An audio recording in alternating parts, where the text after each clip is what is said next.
Have you ever wondered if you could run a real Linux Ubuntu system on your ordinary Android phone? If not, take a look at this. This is my Android phone, the one I use every single day. But right now, I am running Ubuntu on it, and I have done it without rooting my phone or losing a single byte of data. It has full access to my phone's storage, so I can access any file directly inside this Ubuntu setup. I can even set a custom desktop wallpaper, which honestly makes it look even more beautiful. And if you connect a wireless keyboard and mouse to your phone, it becomes a real desktop experience. It genuinely feels like you are sitting in front of a full Ubuntu system. Whether you are browsing the web or watching content on YouTube, you will not feel like you are on a phone at all. And do not mistake this for the basic Ubuntu setups that other people are showing. This is the real deal. A fully functional Ubuntu that you can use in every way, just like any other Linux system. If you are in the field of data science or software engineering, this is an absolute Swiss Army knife for you because it comes with VS Code built in. I have been using it for a while now, and it never once makes me feel like I am running VS Code on a phone rather than a laptop. That gym website you see on the screen right now, I built the entire thing right here in VS Code with the help of Claude Code, and I did it without writing a single line of code myself. Yes, you heard that right. I installed Anthropic's Claude Code into this environment, and it is working absolutely brilliantly, just as smoothly as it does on my laptop. And what makes it even better is that I am running Claude Code without paying a single penny to Anthropic, because it is powered by Ollama running locally on the device. Things were already going great, but then I thought, why not take it a step further and run an agentic code editor like Cursor on it? And the result is right in front of you. The code editor you are looking at right now is not just any editor. It is the Cursor AI code editor, one of the most powerful AI-driven coding tools out there. And it is running absolutely buttery smooth on my phone. But I did not stop there. I went ahead and installed Blender through the terminal. And look, it is actually running. A full 3D tool like Blender, running on a phone. I personally do not know how to use it, but if you do, go ahead and give it a shot. Then I thought, since I already have so much running, why not try a PC game as well?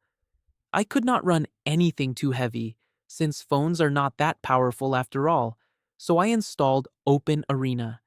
And look at that, it is running absolutely flawlessly.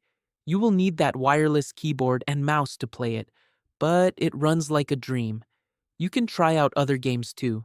They just might work. Alright, enough of the showcase. Now let me show you how to set this up on your own phone. To run this Ubuntu setup, you just need two apps, Termux and Termux X11.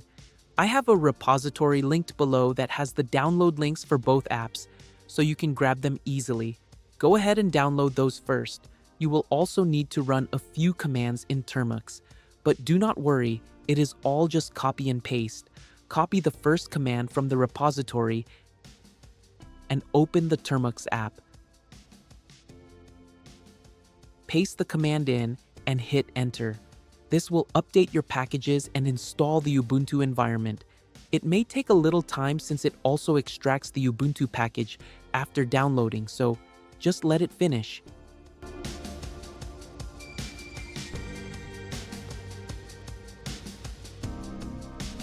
Once that is done, copy the second command from the repository, paste it into Termux, and hit enter.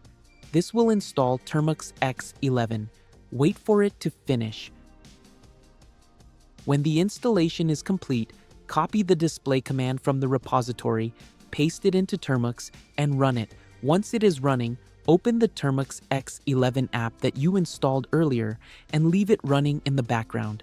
I actually forgot to do this the first time and had to rerun the command, so make sure you keep it in the background from the very beginning.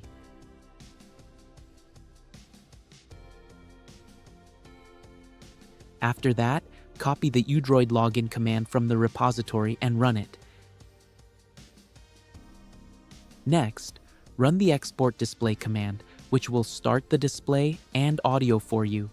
Once that is done, run the final command to start XFCE4. After running it, give it about 4 to 5 seconds because it is starting up Ubuntu and setting up the display graphics. When you see the terminal logs running just like mine, pick up your phone and switch over to the Termux X11 app that you left in the background. When you open it, your Ubuntu setup will be up and running. To make it even better, pull down your phone's notification shade and tap on Preferences. Go into Keyboard Settings and toggle off the on-screen keyboard to hide it. From the Output settings, you can switch the display between scaled or native, whichever feels right for you. Feel free to tweak the other settings as well and stick with whatever works best for your setup. Now, when you look at your Ubuntu, it will feel exactly like a real desktop system. You can change the wallpaper however you like, and if you want to set up all the specific features I showed in this video, drop a comment with the hashtag #VoidUbuntu. In the next video, I will show you how to configure everything from scratch, like running Cursor AI code editor, Anthropic Claude Code, Ollama, Blender, and PC games. That is all for today. I hope you enjoyed this one. If you did, go ahead and hit that like button. And if you run into any errors during installation, drop your issue in the comments. I will do my best to help you out. See you in the next one.